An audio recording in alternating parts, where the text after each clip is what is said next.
Hi, it's Brian Decker with your Market Minute this week. Hope you're all having a fantastic week. This week is kind of a tough subject. What to do if a spouse passes away?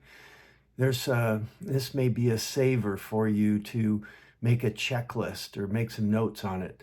First thing is keep at least buy a dozen copies of the original death certificate, and be very careful not to hand out an original when it's not requested by a financial institution. So that's number one on your list. Social Security is the second. You get the higher of the two Social Securities.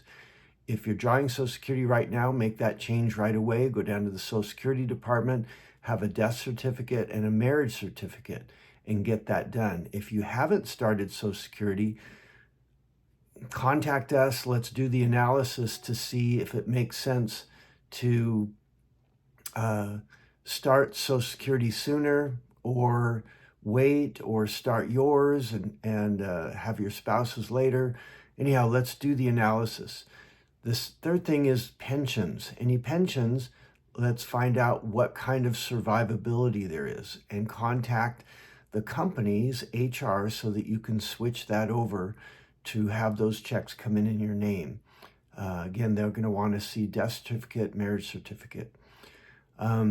Next thing is beneficiaries. Make sure that your beneficiaries right now are what you want. You and your spouse are primary beneficiaries to each other.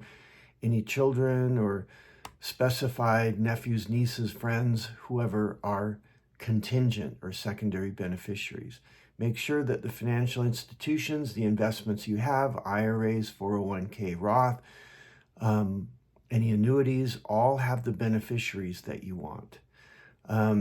Any assets that you have with Decker Retirement Planning, give us a copy of a death certificate and we can do a lot of work for you, making sure that the beneficiaries are what you want and that the annuities are retitled in the name of the surviving spouse.